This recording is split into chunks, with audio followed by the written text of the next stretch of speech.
Bonjour, bonjour et bienvenue sur KTV en direct à la télévision, à la radio et sur les réseaux sociaux pour ce temps de parole consacré à la campagne contre les violences sexuelles faites aux mineurs. Et pour en parler, nous recevons Lydia Barnéou de l'association Akizawanadza. Bonjour. Bonjour. Bienvenue. Merci. Alors, c'est parti, une grosse campagne. Vous étiez venu en parler avant l'été pour dire que vous allez lancer cette opération. C'est parti, hier, grosse journée. Ben voilà, c'est parti hier, grosse journée. C'était parti en amont sur les outils de sensibilisation. C'est parti hier officiellement avec un engagement très fort de l'ensemble des décisionnaires de Lille, qui représentent l'ensemble des acteurs sociaux, donc qui ont débuté cette journée par la signature d'une charte. Il y a eu également des événements, bien sûr, avec les enfants qui ont pu aussi s'exprimer, qui ont pu chanter, qui ont pu poser des questions. Ça s'est prolongé l'après-midi par une signature de nos 25 partenaires associatifs et ça se prolonge dès aujourd'hui et dans les semaines à venir par la signature de l'ensemble des individus qui composent ces structures et par la mise en place de nos outils de sensibilisation communs pour pouvoir avancer ensemble, sensibiliser un maximum pour pouvoir prévenir les drames en amont et puis accompagner les victimes malheureusement une fois que le drame est avéré. Justement, on voit ici des signataires de cette charte. En quoi se sont-ils vraiment engagés ?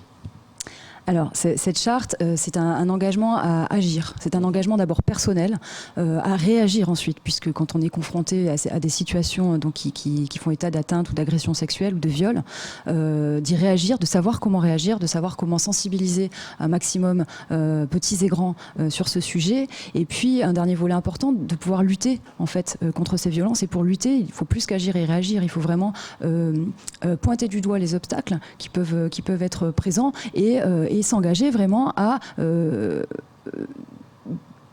déconstruire les obstacles et briser les omertas s'il le faut et avancer vraiment sur ces questions, sur cette thématique. C'est vraiment une thématique qui est pour le coup nationale, qui est mondiale et avec des spécificités locales dont on reparlera certainement, mais en tout cas qui se veut, on a vraiment un engagement net, total, de l'ensemble des acteurs que compose la société. Et au-delà de ça, et on le voit sur les réseaux sociaux, les retours qu'on a de l'ensemble de la population. Tout le monde est prêt à dire non, stop. Et pour deux raisons fondamentales, je pense.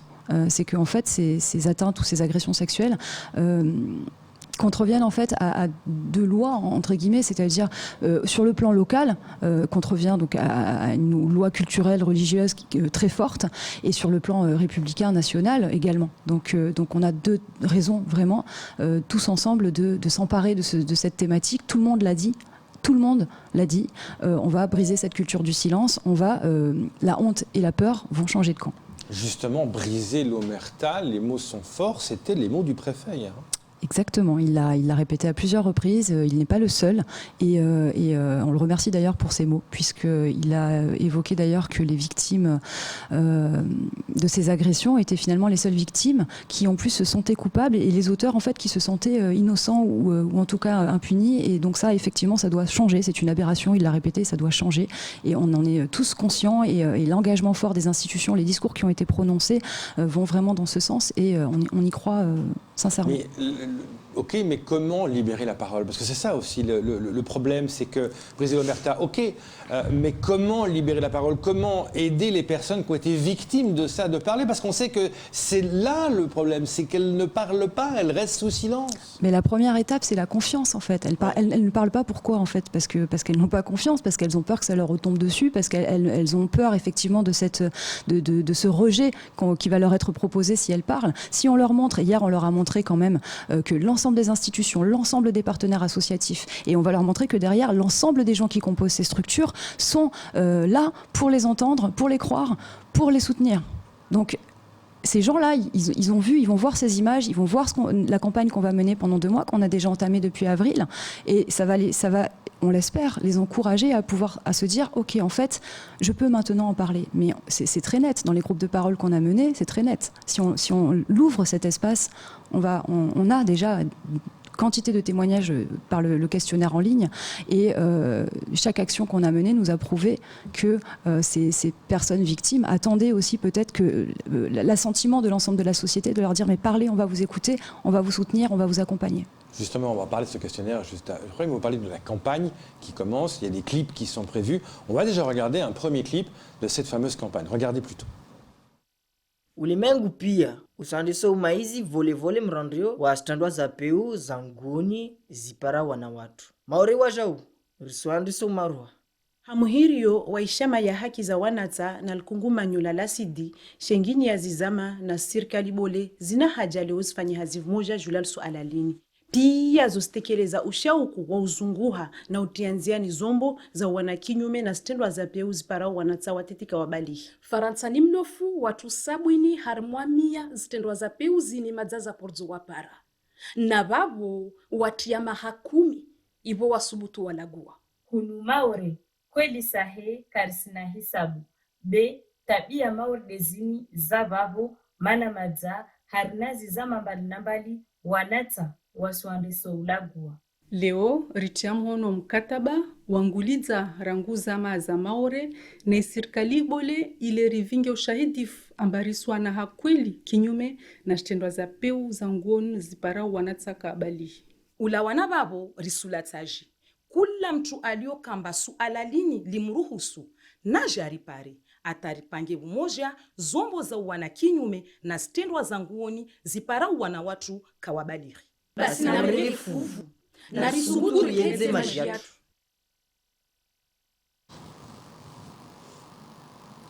C'est important, ce genre de message justement qui va de plus en plus arriver sur nos antennes également. Oui, totalement. C'est la base, je pense. Il faut vraiment qu'on démocratise et on médiatise un grand maximum cette campagne, cette thématique. Vous avez mis en place justement ce fameux questionnaire en ligne. Qu'est-ce qui est ressorti le plus ? Alors, on avait 3 objectifs. Le premier, c'est collecter les données, donc quantitatives et qualitatives, libérer un espace, créer un espace pour libérer la parole, et puis sensibiliser sur la loi et les bonnes pratiques. Ce qui ressort, c'est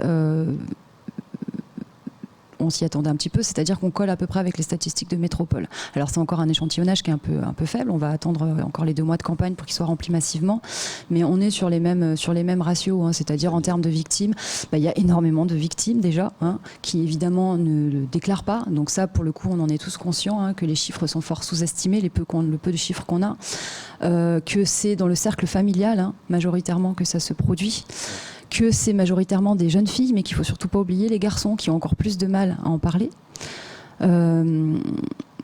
Voilà, qu'on met beaucoup de temps à en parler, qu'il y a cette histoire aussi d'amnésie. Là, par exemple, ça fait remonter chez un certain nombre de victimes. Le fait qu'on en parle, en fait, ça fait remonter des choses. Parfois, ça peut rester enfoui jusqu'à 20 ans, hein, pour un tiers d'entre elles, en fait. Jusqu'à 20 ans. Ouais, donc voilà. Ouais. Donc ce questionnaire permet de sensibiliser au respect à la loi, aux bonnes pratiques, de collecter des données et de libérer un petit peu la parole. Et puis là, l'union fait la force, hein, quand on voit le nombre d'associations, le nombre d'institutions. Vous avez réussi à fédérer tout le monde. C'était pas évident de fédérer tout le monde. C'est jamais évident. Après, je pense que sur cette thématique, quand même, on est tous heureusement partie prenante de ce combat. Être sensible à ça, dire oui, d'accord, mais bon, je ne veux pas m'en mêler. Souvent, on dit oui, je suis d'accord avec toi, mais bon, si quelqu'un d'autre veut aller en avant, il y a souvent ça qui se pose. Mais là, non, le préfet, il va, enfin, tout le monde y est allé, le procureur y est, vous avez eu le recteur, le préfet, le procureur, les conseil départemental. Tout le monde a dit, ok, on y va, on brise l'omerta. Là, il y a quand même un enjeu qui est là et les gens y vont. Vous avez fait comment pour réussir à ce que tout le monde y aille ? Eh ben, on est parti très tôt. On a annoncé depuis le 26 octobre dernier au lancement du précédent programme en présence du secrétaire d'État. On est parti très tôt. On a la chance d'avoir des Mahoraises et des Mahorais avec nous qui, comme je l'avais dit la dernière fois, ont attendu, et ça a été répété hier après-midi, une vie pour qu'on se préoccupe de ce sujet et qu'on le porte un peu sur le devant de la scène. Donc eux étaient prêts, clairement. Et puis surtout, on a fait les choses bien par méthode, avec des outils démocratiques qui ont permis en fait d'inclure tout le monde à chaque étape. On a fait une trentaine de visios qui ont réuni 92 acteurs, les référents des 32 structures. On a laissé le temps à chacun d'élaborer les outils, de pouvoir revenir dessus, de les valider ensemble. Donc du coup, finalement, c'était logique et naturel, hein, je pense, pour chacun. En tout cas, c'est ce qui a été dit. Ouais, c'est ce qui a été dit. Il y a des actions qui vont se faire, notamment quelque chose qui va sortir plus tard. Parce qu'il y a des actions tout au long qui sont prévues, c'est pas seulement hier, c'est pérenne, on va le dire. Et il y a ça, si on peut faire un gros plan, cette bande dessinée qui va sortir, c'est la mode des bandes dessinées, et c'est une bonne idée. Ça s'appelle Des cailloux sur la mer. Oui, tout à fait, c'est la mode. Hein. Donc, c'est les éditions du Cygne qui ont déjà fait la BD sur Mayotte, là, qui est sortie récemment, et qui nous ont proposé leur concours, puisque cette thématique leur tient à cœur, et qui ont été vraiment sensibles aux actions du collectif CIDE. Et donc, on a créé un groupe mixte qui a réfléchi cet été, qui a travaillé sur cette BD, qui s'est fait assez rapidement, avec le concours de 8 dessinateurs, 5 coloristes, et donc du scénariste, qui est mon binôme sur la campagne, Baptiste Fillou. Et c'est l'histoire d'une jeune femme qui a été victime de violences sexuelles dans son enfance. Et qui va finalement peu à peu prendre conscience qu'elle peut également se fier à une parole, se fier à des interlocuteurs, libérer sa parole et puis libérer un petit peu de sa douleur et se reconstruire, commencer à se reconstruire. C'était important de faire une bande dessinée parce que quelque part ça interpelle les jeunes. Oui, qui alors lisent les bandes dessinées. Bah oui, on espère qu'elle va être massivement diffusée par nos partenaires, par les institutions, dans les établissements. Effectivement, ça sera un outil de sensibilisation puis pérenne qui va pouvoir rester et qui sera, à mon avis, très efficace. Les prochaines actions, c'est quoi ? Il va y en avoir dans chaque structure, dans chaque institution même. Les prochaines actions, clairement, ça va être décliner cette charte donc à l'ensemble des individus qui composent les structures. Ça va être partager ces outils. Donc chaque structure a quand même le travail derrière de chaque personne que vous voyez sur la photo. Alors on voit que ceux des associations, mais il y avait le matin la signature des officiels. Tout le monde est rentré avec un petit cadeau, donc la charte, les affiches à publier, les clips. Les outils qu'on a bâtis ensemble pour aller sensibiliser à présent leur personnel, et parfois c'est de grosses structures, pour ensuite pouvoir sensibiliser leurs usagers. Donc ça fait déjà un travail de fond. Il y a beaucoup de partenaires de toute façon qui mènent déjà ce combat, qui mènent déjà ces sensibilisations, qui vont poursuivre. L'UDAF notamment qui travaille avec les établissements aussi, MLESI, il y en a beaucoup d'autres. Donc on est parti sur des actions. L'année dernière, on avait fait 31 actions. C'était les 31 ans de la Convention. Je pense que cette année, on en fera au moins autant. Et on se réunira tous au colloque du 20 novembre pour célébrer donc la sortie de la BD, l'anniversaire de la signature de la Convention. Et puis faire un bilan un petit peu de tout ce qui s'est passé. C'est ça, j'allais dire, il faudra faire un bilan. À un moment donné, il y aura un bilan. Faudra faire un bilan. On en fera un bilan de toute façon intermédiaire, notamment sur les données collectées par le questionnaire. Et ce qu'on espère, c'est que ce bilan va baisser, que les chiffres vont baisser, parce qu'en mettant ça en place, l'espoir, il est là, quelque part, il est là, c'est faire baisser ces problèmes. Je pense que les chiffres vont augmenter puisque les gens vont prendre conscience qu'ils peuvent avoir confiance. Donc en fait, ils vont augmenter puisqu'il va y avoir plus de signalements et d'informations. On parle plus, donc on pourra mieux agir pour que ça diminue après. C'est ça, le but, il est là. C'est de libérer la parole pour mieux agir. Le but, il est en fait que il y a beaucoup de gens à l'heure actuelle, et ça, si je peux en parler rapidement, ça m'intéresse, et ça fait partie de nos annexes en fait, ne connaissent pas en fait 2 articles qui sont pourtant fondamentaux, qui sont 2 articles de loi, dont l'article 40 pour les fonctionnaires, mais qui est aussi décliné sur, alors que je dise pas de bêtises, c'est 434.3 pour ceux qui ne sont pas fonctionnaires, mais tous citoyens en fait. C'est qu'à un moment donné, en fait, on est tous à un moment donné de notre vie confrontés à cette situation-là, soit malheureusement en tant que victime, soit en tant que témoin, soit en tant que proche. Ça a été également répété beaucoup hier. On ne connaît pas nécessairement la loi. En fait, c'est simple. Il faut de toute façon, tout de suite, en saisir le parquet. Et c'est intéressant de le rappeler ça. Parce que malheureusement, parfois, de fausses informations circulent, quand elles circulent, sur le fait que, par exemple, on peut en informer ou on doit en informer d'abord sa hiérarchie, ce qui est faux. Et là, l'idée, elle est que justement, peut-être, un certain nombre de cas qui pour l'instant ne remontent pas, puissent remonter. Ça ne veut pas dire qu'il ne faut pas en informer l'administration, puisque eux aussi peuvent avoir compétence à pouvoir traiter le problème et justement... en attendant au moins mettre à l'abri la personne. Mais ça, c'est important de le rappeler et de former ces personnels. Donc, il va y avoir plus, je pense, de signalements parce que les personnels vont être mieux informés. Ils vont avoir des formations qui vont leur expliquer qu'est-ce qu'une information préoccupante, qu'est-ce qu'une situation de danger, qu'est-ce qu'une fiche de signalement, à qui l'adresser. Et c'est pas juste, et ça ne peut pas être, à Mayotte encore moins, juste un professionnel de santé qui s'en préoccupe, bien qu'évidemment ce soit des appuis de fait et des acteurs privilégiés sur ce terrain. La campagne est lancée, lutter contre les violences sexuelles faites aux mineurs. Il fallait briser l'omerta. Vous avez réussi à convaincre les gens de le briser. Il n'y a plus qu'à agir maintenant.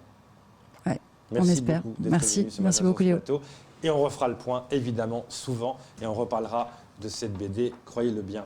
Merci beaucoup. C'est tout pour ce temps de parole. Tout de suite, la suite de vos programmes.